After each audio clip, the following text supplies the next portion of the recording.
Olá, já parou para pensar num tipo de criminoso digital que age exatamente como um usuário comum?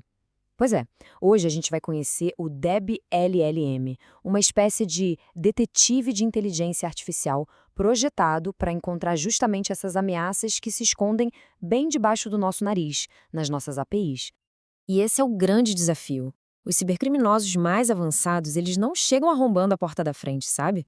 Eles entram com a chave, agindo como qualquer usuário legítimo para explorar o sistema por dentro. Então, como é que a gente consegue identificar um comportamento malicioso que, à primeira vista, parece perfeitamente normal? E aqui que a coisa complica, com os chamados ataques à lógica de negócios. Em vez de usar força bruta, eles exploram as próprias regras do jogo, o fluxo normal da aplicação. Imagina só, alguém usando um carrinho de compras online de um jeito que o sistema até permite, mas que nunca foi previsto, e com isso consegue descontos que não deveria. As chamadas na API parecem legítimas, mas a intenção por trás delas, essa sim, é maliciosa. Isso mostra uma falha gigantesca nas nossas defesas. As ferramentas de segurança que a gente tem hoje são como um segurança de prédio que checa a identidade de cada um que entra, um por um. Ele não consegue perceber um padrão se um grupo de pessoas entra separado e depois lá dentro se junta para fazer algo errado. Ou seja, elas perdem o contexto, a história completa por trás das ações. Bom, para resolver essa falta de contexto, os pesquisadores vieram com uma nova abordagem, um jeito totalmente novo de pensar sobre como detectar essas ameaças. E a grande sacada é essa mudança de perspectiva. Em vez de olhar para cada chamada de API como um evento isolado, a nova ideia é analisar a sequência toda. O que importa não é só o que foi feito, mas como, em que ordem e quais chamadas estavam conectadas. É a diferença entre ler uma palavra solta e entender a frase inteira. E esse diagrama aqui ilustra a ideia de um jeito brilhante. Olha só. À esquerda, temos as cadeias de chamadas de API, que dão uma ordem cronológica, tipo uma lista de tarefas. Mas à direita, os grafos de chamadas de API, esses são muito mais ricos. Eles mostram as dependências, as relações, como se fosse um fluxograma. Isso permite que a IA veja padrões de comportamento super complexos que uma lista simples jamais mostraria. Essa citação da pesquisa resume perfeitamente a hipótese central deles. A verdadeira impressão digital de um ataque não está numa ação única, mas na teia de ações que se conectam. É a semântica, o significado por trás da sequência que realmente faz a diferença. Legal, mas como é que essa hipótese virou uma solução de verdade? Vamos ver em detalhes a metodologia, ou seja, as habilidades que eles tiveram que ensinar para essa IA.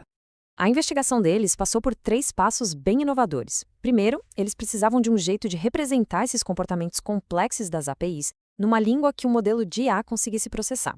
Depois, eles tiveram que criar prompts, que são as instruções, de forma incrivelmente precisa para guiar a análise. E por último, usaram uma técnica de treinamento super inteligente para ensinar o modelo de um jeito rápido e eficiente. Esse aqui foi o ponto de partida. No começo, eles basicamente deram os dados brutos para a IA e perguntaram: isso aqui é normal ou não? O resultado, a IA ficou totalmente confusa. Ela viu os números, mas não entendia o significado por trás deles. Faltava aquele contexto crucial sobre o que, de fato, é um comportamento normal numa API. Agora, olha só a evolução. O prompt final é uma verdadeira obra de arte. Ele dá um papel para a IA. Sua tarefa é analisar o comportamento de chamadas de API. Ele dá o contexto explicando o que são as cadeias e os grafos de chamadas, e as instruções são super claras. Essa engenharia de prompt foi o que destravou todo o potencial do modelo. E para fazer o treinamento ser viável, eles usaram o LoRa. Sabe, treinar um modelo de linguagem gigante do zero é caríssimo. O LoRa é uma técnica genial que basicamente congela o modelo original e treina só uma pequena parte de parâmetros novos. É como se a gente adicionasse um módulo de especialização a um cérebro que já é genial. O processo fica incrivelmente mais eficiente. Então, a hipótese era elegante, a metodologia foi inteligente, mas a pergunta que não quer calar é: funcionou? Vamos dar uma olhada nos resultados. E a resposta é: sim, funcionou, e muito bem. O modelo atingiu um F1 score de 97,35%. Para quem não é familiarizado, o F1 score é uma métrica que equilibra duas coisas: a precisão, para evitar alarme falso, e a capacidade de não deixar nenhum ataque real passar. Um número alto assim indica um desempenho, olha, excepcional. Esse gráfico aqui mostra o porquê. A barra que representa o modelo completo, o DABLLM, está lá no topo, superando as outras. As versões que usavam só os dados numéricos ou só a estrutura dos grafos tiveram um desempenho bem mais baixo. Isso prova que a verdadeira força da solução está na sinergia. É a combinação da estrutura do comportamento com as características estatísticas que dá para a IA a visão completa do que está acontecendo. E quando a gente compara com outros modelos que eram considerados top de linha para essa mesma tarefa, a superioridade do DAB LLM fica ainda mais clara. Ele não só melhorou os resultados, ele superou os outros por uma margem bem grande, estabelecendo um novo padrão de referência para esse tipo de detecção.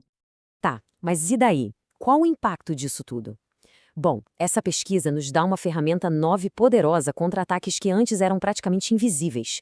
Ela prova que os LLMs podem ser muito mais do que chatbots. Eles podem ser verdadeiros analistas de segurança de elite. E o mais importante, ela ensina uma lição fundamental. Para entender comportamentos complexos, precisamos olhar para os dados de forma completa, holística. É claro que nenhuma pesquisa é o ponto final. Os próprios autores já apontam os próximos passos. O teste de fogo, mesmo, vai ser colocar esse modelo para rodar em ambientes de nuvem, em tempo real, para ver como ele se sai no mundo real. E sempre há espaço para refinar o modelo, adaptar ele para se defender das ameaças de amanhã, que com certeza vão ser ainda mais complexas.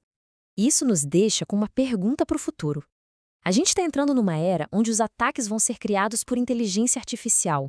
Nesse novo cenário, talvez a única maneira de combater uma IA maliciosa seja com uma IA defensora que seja ainda mais inteligente.